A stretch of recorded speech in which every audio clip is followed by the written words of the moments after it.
Good evening from New York. I'm Chris Hayes. Let's start tonight with a question. Did America vote in 2024 to immediately halt federal efforts at veterans suicide prevention? Do you remember, veteran suicide prevention being litigated in the debates? Do you remember Donald Trump campaigning on stopping federal efforts on veteran suicide prevention? Of course not. And yet that seems to be what he tried to do today.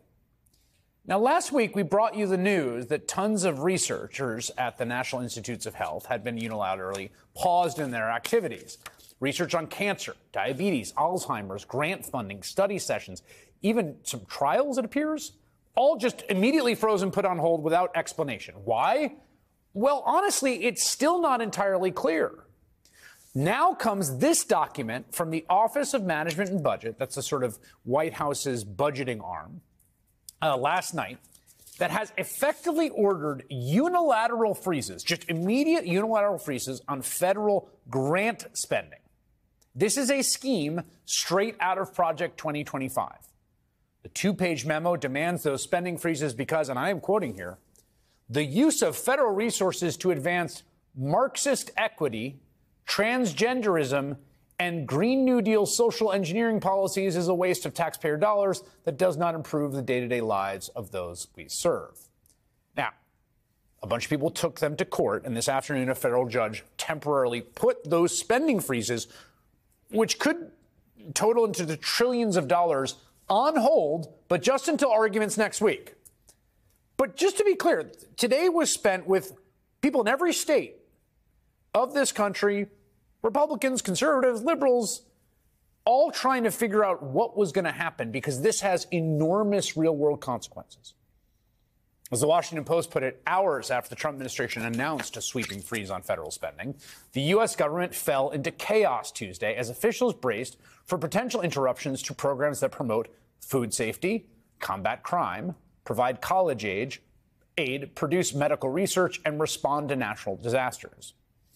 As far as we can tell, and again, it's a little unclear, they just by fiat ordered huge swaths of congressionally appropriated funding signed by a president to halt. Again, the scope of this order still unclear.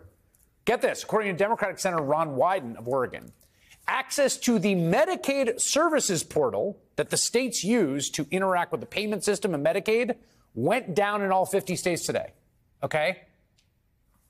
We're talking about hundreds of billions of dollars here. We're talking about 80 million Americans who use Medicaid for some of the most vulnerable of our population, but also broadly used. And the portal for the payment system that the states use just went down. No one explained why. Democratic Congressman Maxwell Frost of Florida noted this afternoon, just got off the phone with a medical provider who accepts Medicaid.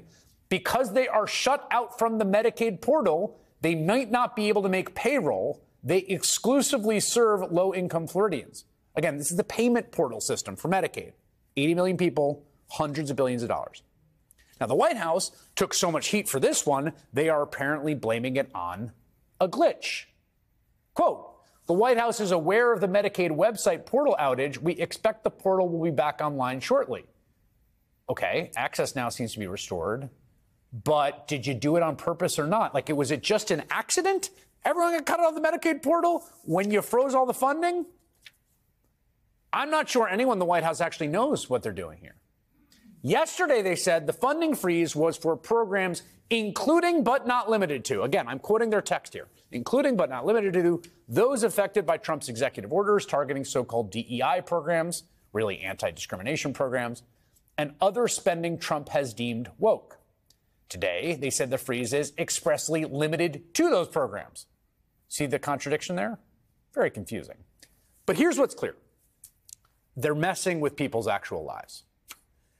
As Democratic Senator Chris Van Hollen of Maryland warns, federal grants to help veterans in rural areas access health care and grants to help veterans get other critical services, including suicide prevention resources, transition assistance, and housing for homeless veterans, will be cut off if these budget freezes are implemented broadly.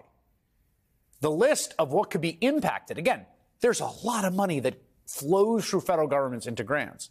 The list of what could be impacted includes grants for, get this, National Center for Missing Exploited Children, grants to prevent domestic violence against women, grants for the Meals on Wheels program that feeds elderly folks, grants for early childhood education, grants for funding the police and fire departments.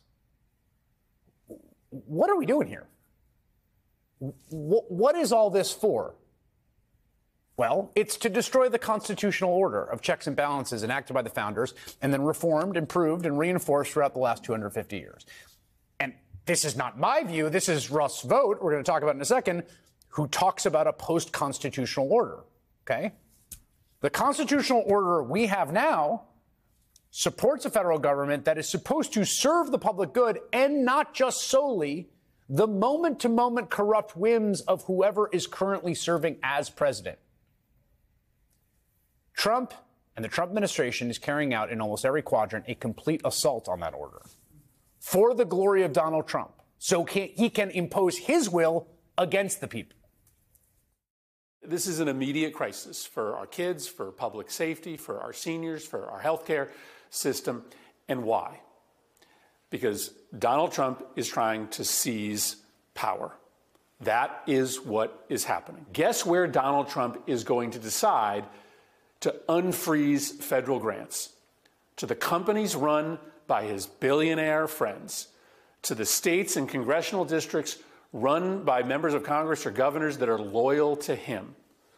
All of a sudden, we transition from a democracy to a monarchy, because that's what a king does, uses the money in the treasury to reward his friends and to punish his enemies. And to be crystal clear here, I mean, this order, these actions taken, what Trump is trying to do, just fly in the face of absolutely foundational bedrock constitutional principles. The founders were clear as day, Article 1, that Congress, not the president, has the power of the purse, that it decides how money is to be spent. Now, it is currently the position of the Trump administration, they've been vocal about this, they've written it down and whatnot, that the president instead can unilaterally, at his whim, decide, no, I don't care. We won't spend the money you appropriated. We get to decide what gets spent regardless of what Congress says. That is the current position of the White House. And the guy that Trump wants to run the Office of Management and Budget, that dude, the guy I was talking about before, that's the department behind these spending freezes, Russell Vought. He has called the law regulating what spending the White House can block unconstitutional. Now, Vought, you may remember, happens to be one of the chief architects of Project 2025, right? And he was caught on camera saying Trump is going to deny this, but of course he's going to do Project 2025. By the way, Project 2025 outlined basically this entire plan. It called for the Republican president to act unilaterally to, quote, bring the administrative state to heel. So Donald Trump blatantly lied about his knowledge of and connection to Project 2025 in the campaign trail. It was polling at like 10%. And you're seeing today why, right? Freezing veteran suicide prevention programs.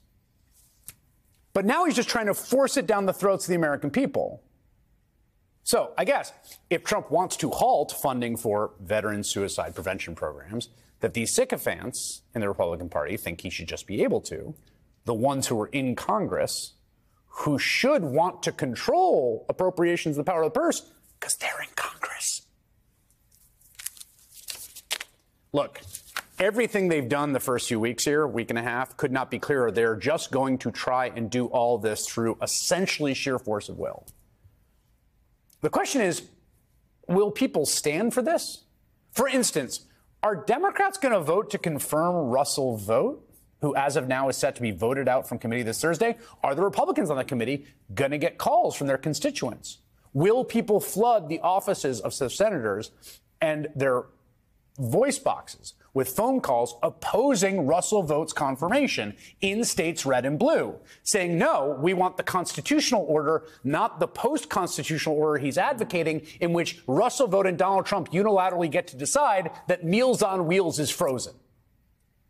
Will Democrats in Congress, in both houses, throw themselves across the tracks of what is obviously both an illegal and unconstitutional power grab, and also the most chaotically spiteful madness I think I've ever seen a federal office holder undertake? Right now, there are stories running in every local market in this country about how this freeze would affect needed programs. Public opinion didn't disappear when Donald Trump got elected by 1.5 points or more. What happens next is going to be determined what people do in response.